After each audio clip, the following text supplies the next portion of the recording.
दोस्तों आज हम आपको भारत के एक ऐसे स्टेट के सफर पर लेकर जा रहे हैं जहां के लोगों को सबसे शांत माना जाता है।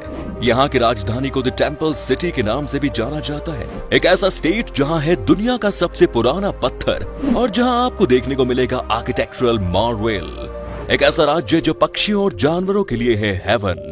दोस्तों अगर आपको रॉयल बंगाल टाइगर और व्हाइट टाइगर देखना है तो यहाँ जरूर आएं। इस स्टेट की खूबसूरती यहाँ आने के बाद ही पता चलती है। यहाँ के बीचेस इतने खूबसूरत हैं कि आपका मन ही नहीं करेगा यहाँ से जाने का। दोस्तों हम बात कर रहे हैं भारत के सबसे अनोखी उड़ीसा राज्य की। तो फिर देर किस बात की, अपना सीट बेल्ट बांध लीजिए अच्छे से और निकलते हैं उड़ीसा की एक शानदार सफर पर। दोस्तों सबसे पहले आपको बता दें कि उड़ीसा राज्य की आबादी है 4,76,00,000 के आसपास और यहाँ पर आपको 270 लोग पर स्क्वायर किलोमीटर दिख जाएंगे। उड़ीसा भारत का खूबसूरत राज्य में से एक है और ये अपने लुभावने समुद्री तटों, दर्शनीय मंदिरों, खूबसूरत टूरिस्ट प्लेसेस के लिए फेमस है। जगन्नाथपुरी मंदिर और कोणार्क का सूर्य मंदिर उड़ीसा के सबसे फेमस टूरिस्ट प्लेस है। इसके अलावा उड़ीसा धान की खेती और रोमांचित कर देने वाले स्थानों के साथ साथ ऐतिहासिक मॉन्यूमेंट्स के लिए भी जाना जाता है। उड़ीसा को पहले कलिंगा और उत्कल के नाम से जाना जाता था और इस राज्य का नाम कई बार बदला गया है।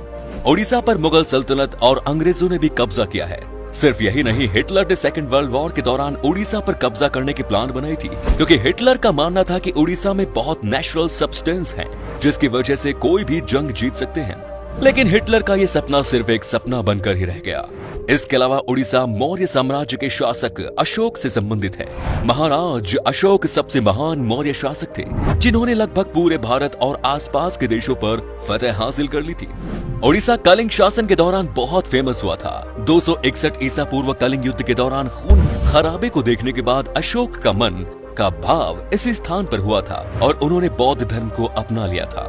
दोस्तों सबसे पहले उड़ीसा में आने वालों में महाभारत काल के पहाड़ों की जनजातियों के लोग थे जिन्हें सवर और सओरा कहा जाता था। उड़ीसा का एग्जिस्टेंस प्राचीन काल से है, इसीलिए यहाँ कई तरह के मॉन्यूमेंट्स हैं जो अब वर्ल्ड हेरिटेज साइट्स में शामिल हैं। और इसके अलावा भी कई सारे अलग अलग मॉन्यूमेंट्स हैं जो कि आज उड़ीसा की वास्तुकला में चार चांद लगा रहे हैं।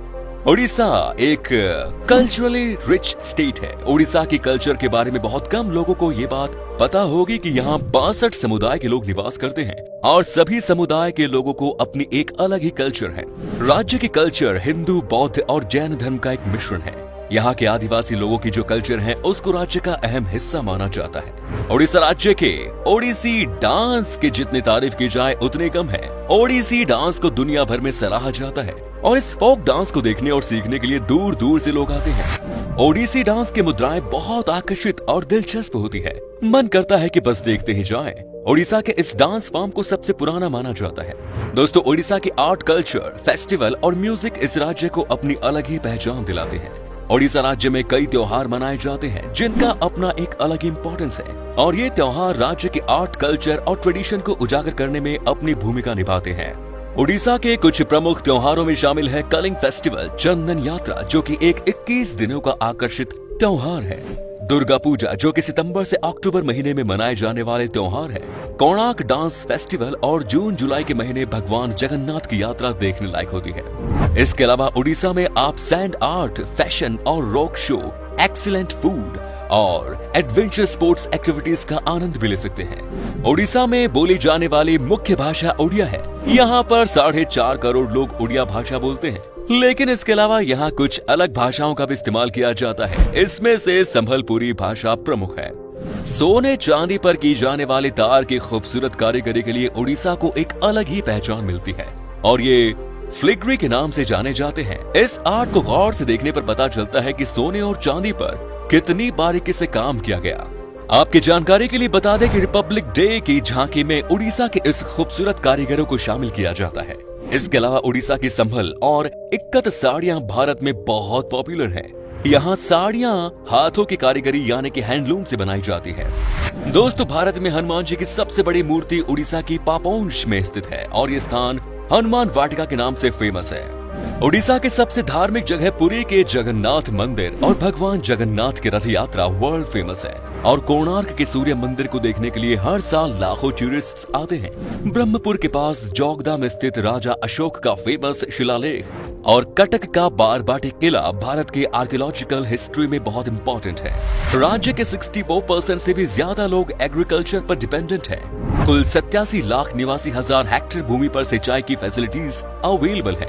चावल, तिलहन, मूंगफली, दाल, जूट, गन्ना, नारियल, हल्दी जैसे फसलें यहाँ उगाई जाती हैं। बात की जाए यहाँ के लिटरेसी रेट की तो ये 81%, यानी कि यहाँ पर हर 100 में से 81 इंसान पढ़े लिखे हैं।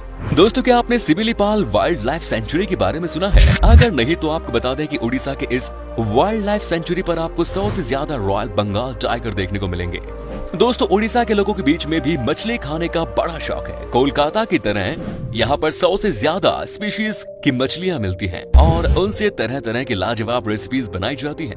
अगर आपको उड़ीसा जाने का मौका मिले तो आप यहाँ के खाने का जायका जरूर लीजिएगा।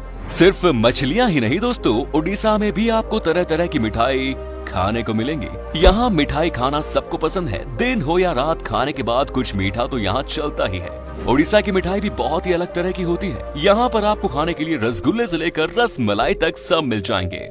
दोस्तों, उड़ीसा का मौसम भी बहुत ही कमाल का होता है। यहाँ पर हमेशा बारिश होती है और इसीलिए यहाँ पर आपका दिल लगा रहेगा। राज्य में चारों तरफ हरियाली है और जब बारिश होती है तो उसके बाद तो यहाँ का नजारा ही अलग लगता है। चारों ओर देखकर ऐसा लगता है कि मानो जन्नत हो। यहाँ पर साफ सफाई का भी खूब ख्याल रखा जाता है। आपको यहाँ कहीं भी गंदगी नहीं मिलेगी। चलिए अब बात करते हैं उड़ीसा की उन जगहों की जहां आप घूमने जा सकते हैं और साथ ही हम बताएंगे आपको कितना पैसा खर्च करना पड़ेगा उड़ीसा घूमने के लिए। नंबर 1 इज जगन्नाथ मंदिर। इसे 12वीं सेंचुरी में गंगा राजवंश के शासक द्वारा बनवाया गया था। पूरी दुनिया में मशहूर रथ यात्रा का सबसे फेमस फेस्टिवल यहाँ मनाया जाता है। यहाँ पूजे जाने वाले मुख्य देवताओं में भगवान जगन्नाथ, भगवान बलभद्र और देवी सुभद्रा है। लोग भगवान जगन्नाथ का आशीर्वाद लेने के लिए जिंदगी में एक बार उड़ीसा जरूर जाते हैं। ये मंदिर 4 धाम यात्रा में भी आता है, जो है पुरी, द्वारिका, रामेश्वरम और बद्रीनाथ। मंदिर शहर के बीचों बीच एक ऊंचे चबूतरे पर बना है। करीब 7 मीटर ऊंची दीवारों से घिरा ये मंदिर देखने में बेहद खूबसूरत लगता है। मंदिर में जाने के भी नियम है और गैर हिंदू को जाने की परमिशन नहीं है। Next is Bhubaneswar. दोस्तों, ये है खूबसूरत राज्य उड़ीसा की राजधानी शहर। मंदिरों का शहर के नाम से जाना जाने वाला भुवनेश्वर उड़ीसा में घूमने के लिए सबसे अच्छे टूरिस्ट प्लेसेस में से एक है। उड़ीसा की राजधानी के रूप में जाना जाने वाला ये शहर लंबे समय तक राजा शिशुपाल के शासन में था। ये हिस्ट्री, हेरिटेज और अर्बनाइजेशन का एक एक्सीलेंट एग्जाम्पल है। भुवनेश्वर में आपको अद्भुत मंदिर और उन पर किया गया काम, वाइल्ड लाइफ सेंचुरी, गुफाएं जैसे कई भव्य चीजें देखने को मिलेंगी। धौली हिल्स, उदयगिरी और खंडगिरी गुफाएं, बिंदु सरोवर, नंदन कानन जूलॉजिकल पार्क यहाँ के मेजर अट्रैक्शंस हैं।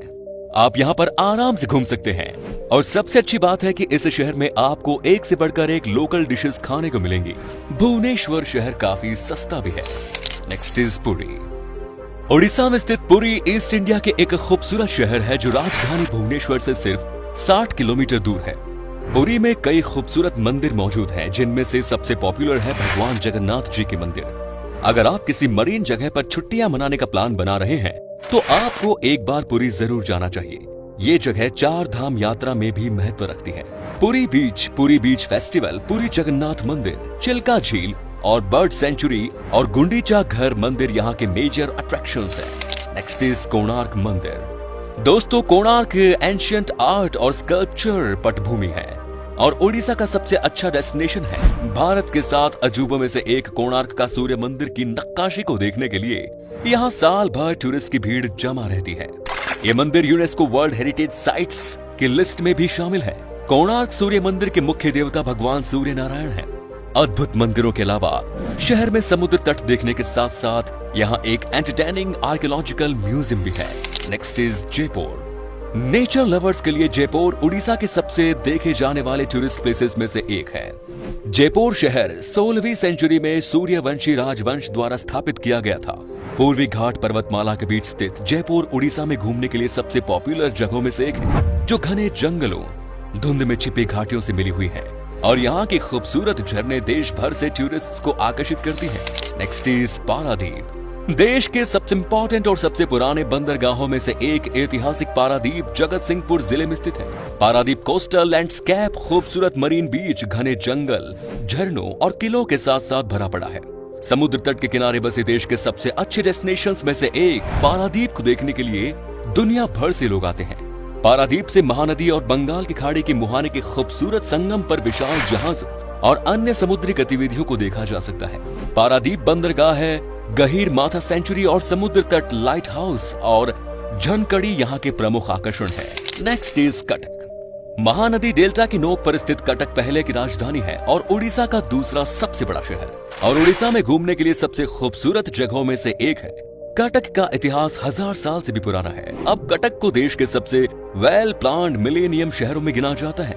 महानदी बैराज, बाराबती का किला, भीतर Kanika wild life sanctuary, Ansupa झील और सिंहनाथ और भट्टारिका के मंदिर यहाँ के मेजर टूरिस्ट स्पॉट्स हैं। दोस्तों चलिए अब आपको बताते हैं कि कितने पैसे खर्च करने पड़ेंगे उड़ीसा की सैर पर आपको। अगर आप अकेले सफर पर हैं तो आपको हफ्ते में लगभग 15,000 रुपए खर्च करने पड़ेंगे और यहाँ आपको कम से कम पैसों में होटल मिल जाएंगे रहने के लिए।